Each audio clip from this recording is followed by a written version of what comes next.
রাসূল পাক সাল্লাল্লাহু আলাইহি সাল্লামের প্রথম স্ত্রী উম্মুল মুমিনিন হযরত খাদিজা রাদিয়াল্লাহু তাআলা আনহা বয়সে ছিলেন স্বামীর চেয়ে 15 বছর বড়।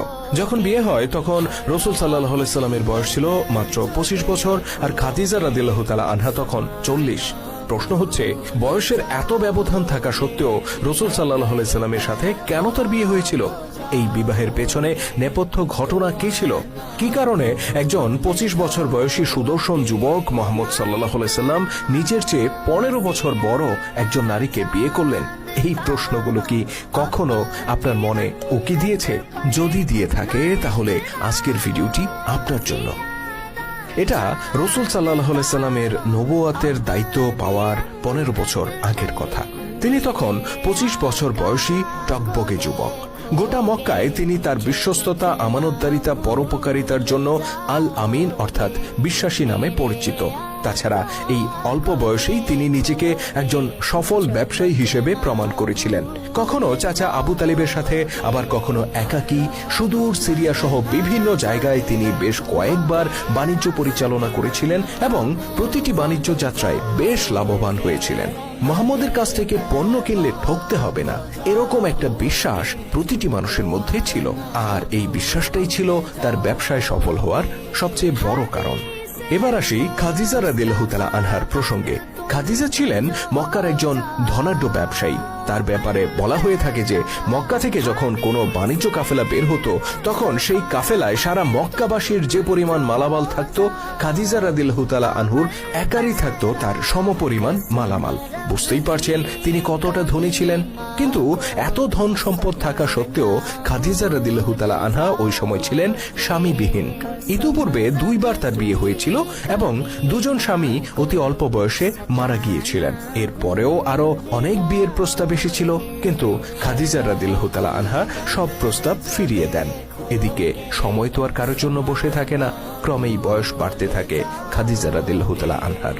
বয়স যখন 40 ছুঁই তখন খাদিজা রাদিয়াল্লাহু তাআলা আনহা একবার ভাবলেন তিনি সিরিয়ায় একটি বাণিজ্য কাফেলা পাঠাবেন। সেই কাফেলার দায়িত্ব তিনি দিবেন খুব বিশ্বস্ত কোনো ব্যক্তির উপর।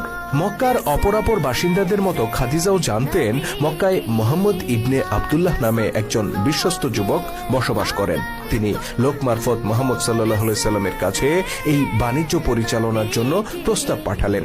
সেই প্রস্তাবে তিনি বললেন, আপনি যদি আমার বাণিজ্য কাফেলার দায়িত্ব নেন তাহলে আপনাকে অন্যদের তুলনায় আমি দ্বিগুণ পরিমাণ মুনাফা দেব। মুহাম্মদ সাল্লাল্লাহু আলাইহি সাল্লাম খুশি মনে এই দায়িত্ব গ্রহণ করেন। অতঃপর মুহাম্মদ সাল্লাল্লাহু আলাইহি সাল্লাম খাদিজার মালামাল নিয়ে মক্কা থেকে সিরিয়ায় গেলেন এবং সেগুলো সিরিয়ার বাজারে বিক্রি করলেন। অতঃপর সেই অর্থ দিয়ে তিনি সিরিয়ার বাজার থেকে কিছু মালামাল কিনলেন এবং সেগুলো আবার মক্কার বাজারে এনে বিক্রি করলেন। বাণিজ্য শেষে দেখা গেল খাদিজা রাদিয়াল্লাহু তাআলা আনহা যে টাকা বিনিয়োগ করেছিলেন লাভ হয়েছে তার প্রায় দ্বিগুণ। খাদিজা রাদিয়াল্লাহু তাআলা আনহার একজন ভৃত্য যার নাম ছিল মায়সারা, তিনি এই বাণিজ্য যাত্রায় মুহাম্মদ সাল্লাল্লাহু আলাইহি সাল্লামের সাথে গিয়েছিলেন। তিনি বাড়ি ফিরে খাদিজাকে এই সুসংবাদ দান করেন। একই সাথে মায়সারা বাণিজ্য যাত্রায় ঘটে যাওয়া 2টি ঘটনা উল্লেখ করেন, যা শুনে খাদিজা রাদিয়াল্লাহু তাআলা আনহা বিস্ময়ে হতবাক হয়ে পড়েন। প্রথম ঘটনাটি ঘটেছিল সিরিয়ায় যাওয়ার পথে। যাত্রাপথে মুহাম্মদ সাল্লাল্লাহু আলাইহি সাল্লাম ক্লান্ত হয়ে একটি গাছের নিচে বিশ্রাম নিচ্ছিলেন। ওই গাছটি ছিল একটা গির্জার খুব নিকটে। কিছুক্ষণ পর ওই গির্জা থেকে একজন পাদ্রী বের হয়ে আসেন এবং মায়সারাকে জিজ্ঞেস করেন, গাছের নিচে বিশ্রামরত যুবকটি কে? মায়সারা বলেন, তিনি মক্কার কোরাইশ বংশের মুহাম্মদ ইবনে আব্দুল্লাহ। পাদ্রীটি কিছুক্ষণ মুহাম্মদ সাল্লাল্লাহু আলাইহি সাল্লামকে পর্যবেক্ষণ করে বলেন, তিনি একজন নবী ছাড়া আর কেউ নন। দ্বিতীয় ঘটনাটি ঘটে সিরিয়া থেকে মক্কায় ফিরে আসার পথে। এ সময় মুহাম্মদ সাল্লাল্লাহু আলাইহি সাল্লাম ওটে চড়ে উত্তপ্ত মরুভূমি অতিক্রম করছিলেন। পিছু পিছু আরেকটি ওটে করে আসছিলেন মায়সারা। এ সময় মায়সারা বিস্ময় ভরা চোখে দেখতে পান এই উত্তপ্ত মরুভূমিতে আকাশের একখণ্ড মেঘ মুহাম্মদ সাল্লাল্লাহু আলাইহি সাল্লামকে ছায়া দিয়ে তার সাথে সাথে এগিয়ে চলছে। একদিকে মুহাম্মদ সাল্লাল্লাহু আলাইহি সাল্লামের সততা, অন্যদিকে তার ব্যবসায়িক দক্ষতা, আর সর্বোপরি মায়সারার এই অভিজ্ঞতাগুলো শোনার পর খাদিজা রাদিয়াল্লাহু তাআলা আনহা রীতিমতো মোহিত হয়ে পড়েন। তিনি এতটাই মুগ্ধ হন যে বহু বছর ধরে বিয়ে না করার যে জেদ নিয়ে তিনি বসেছিলেন সেই জেদ থেকে তিনি বেরিয়ে আসেন এবং যুবক মুহাম্মদ সাল্লাল্লাহু আলাইহি সাল্লামকে বিয়ে করতে ব্যাকুল হয়ে ওঠেন। অতঃপর খাদিজা রাদিয়াল্লাহু তাআলা আনহা নিজেই মুহাম্মদ সাল্লাল্লাহু আলাইহি সাল্লামের সাথে সাক্ষাৎ করেন এবং তাকে বিয়ের প্রস্তাব দেন। মুহাম্মদ সাল্লাল্লাহু আলাইহি সাল্লামও তাকে বিয়ে করার ব্যাপারে সম্মত হন। কিন্তু বিপত্তি বাধে অন্য জায়গায়। খাদিজা রাদিয়াল্লাহু তাআলা আনহা তাকে অনুরোধ করলেন, আপনি আমার পিতা খুয়াইলিদের কাছে গিয়ে আমাদের বিয়ের ব্যাপারে আলাপ করুন। কিন্তু মুহাম্মদ সাল্লাল্লাহু আলাইহি সাল্লাম আপত্তি করে বললেন, আপনার পিতা এই প্রস্তাব কখনো মেনে নেবেন না। আপনারা ধনী পরিবার, আমরা তা নই।